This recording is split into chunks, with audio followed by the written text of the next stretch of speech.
Every few weeks, a lab tells you their new model is the most capable ever. And you're left guessing whether that's real or just a press release with a benchmark stapled to it.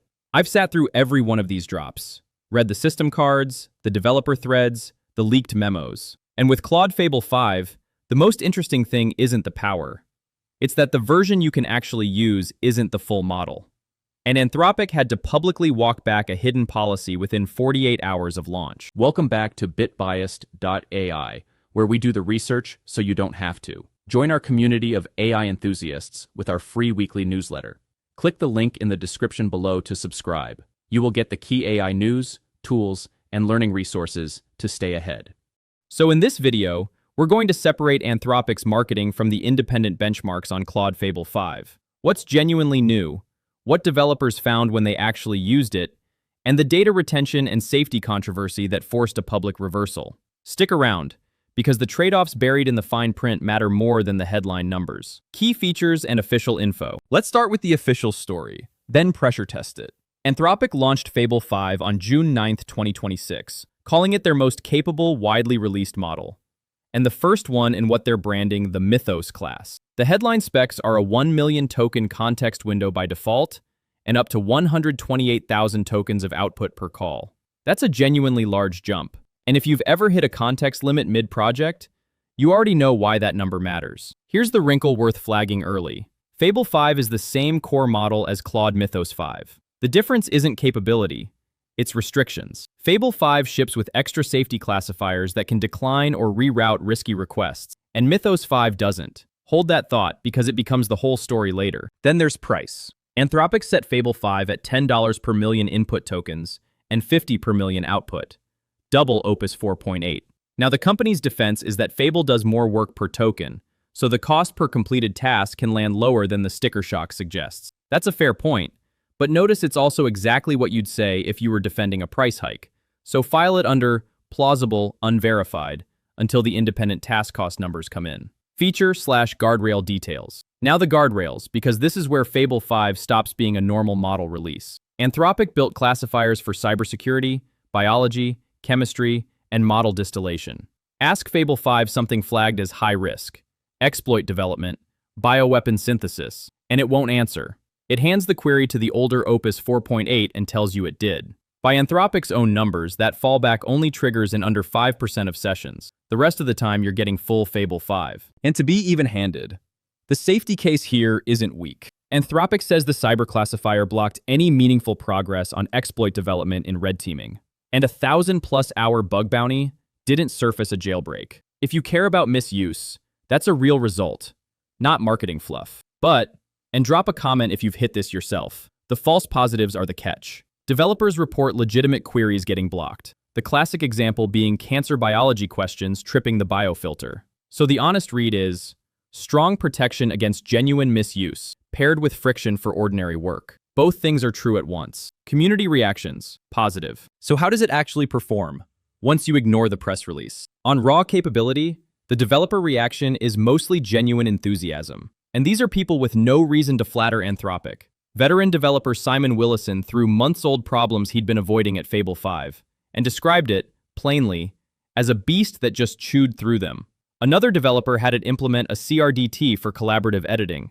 And not only did it work, it wrote its own fuzzer to verify correctness and caught bugs the human had missed. The benchmarks line up with the anecdotes, which is the part that earns my attention. On SWE-Bench Pro, Fable hit 80.3% against Opus 4.8's 69.2%, and GPT 5.5's 58.6%. On a harder merge-ready code benchmark, Fable roughly doubled Opus 4.8's score. When the hands-on accounts and the numbers point the same direction, the hype gets harder to dismiss. Quick sanity check before we get to the concerns. If you've used Fable 5 on real work, does that 80% match your experience? That feedback genuinely sharpens these breakdowns. Community reactions, trade-offs, and concerns. Here's where it gets interesting, because everyone who praised the capability noticed the cost of admission. The biggest one is data retention. Fable 5 requires Anthropic to keep your prompts and outputs for 30 days to run those classifiers, even for enterprise customers who previously had zero retention agreements. As one developer put it, that's the line everyone scrolls past that actually matters. Capability went up, and your data posture changed. And now those two things are linked. For anyone on proprietary or regulated code, that's not a footnote. Then there's cost, and the jokes write themselves. People half-seriously talked about selling a liver to afford it. The serious version? At double Opus rates, the math only works for hard tasks. For routine work, developers are openly saying stick with cheaper models. And some teams on Copilot Pro Plus haven't even switched Fable 5 on, because an admin has to actively opt into the retention terms first. And the third concern is the one I think is most underrated: equity. The public gets the gated, safe Fable 5. Vetted government and research partners get the unrestricted Mythos 5. One commenter called the launch less a model release and more a preview of AI inequality. And honestly, that framing is hard to unsee once you've heard it. Company response and iteration. Now, to Anthropic's credit, they moved fast, because they had to. Wired reported that the company had quietly planned to silently degrade Fable 5's output if it detected someone building a new AI model. Not refuse, degrade, invisibly. Researchers called that shockingly hostile to OpenAI work. And within 48 hours, Anthropic reversed it publicly, admitting that silent degradation was the wrong trade-off. The fix is transparency. Flagged requests now visibly fall back to Opus 4.8, with an explicit reason. Every single time. The same way the cyber and bio guardrails already worked. Ask it to help build a competing model now, and it'll refuse out loud, instead of quietly handing you worse answers. Anthropic also says retained data won't be used for training, only safety analysis. And they're standing up a program so legitimate biomedical researchers can access full capability. Worth crediting the speed, but also worth remembering this only changed because the community pushed. That's the part to keep watching. On pricing, they confirmed Fable 5 leaves included subscription plans after June 22nd, and switches to pure usage billing, with a vague hope of bringing it back to subscriptions later. So the early free window on Pro Plus and Team is a teaser, not the real economics. Counterpoints and competitors. Let me steel man the skeptics for a second, because evidence first cuts both ways. Closed models can't be fully verified from the outside. We can't audit Fable 5 any more than we can audit GPT 5.5. Anthropic has every incentive to look good on public tests, and one critic's line stuck with me. You can hire anyone to call something a beast. Vibes mislead. So the right posture isn't Fable wins, it's the independent, hands-on results from people like Claire Vaux and multiple coders point the same way as the benchmarks, and that convergence is what makes it credible. As for competitors, silence so far. OpenAI's GPT 5.5 is trailing on these tests, and Google's next models are looming.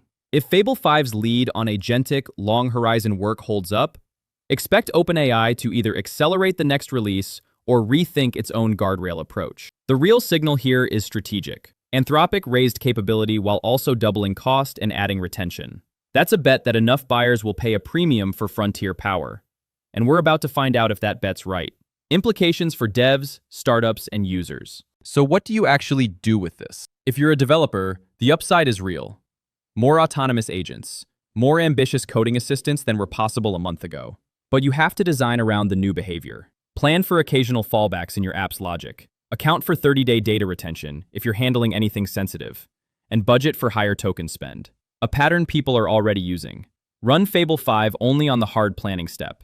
Then offload the simple work to cheaper models. If you're a startup, the field you're in decides everything. Biotech and security teams have to navigate the guardrails or apply to the trusted program. Finance, education, analytics.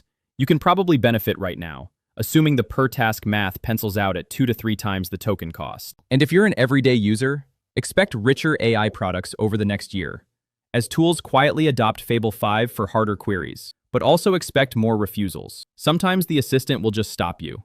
Which version of these models you get full access to is becoming a question of trust and resources, and that's worth paying attention to. So, stepping back, Fable 5 is a real milestone, and on capability, the community largely backs Anthropic's claims. But the more useful takeaway is that this launch became a live case study in AI trade-offs: safety versus openness, cost versus capability, privacy versus performance, and an engaged community forced a major lab to change course in real time. What I'm watching from here is how fast Anthropic narrows those false positives, whether OpenAI and Google answer, and what new use cases shake out once the dust settles. If this breakdown helped you cut through the hype, that's exactly what this channel is for. So subscribe, and I'll keep separating the benchmarks from the marketing.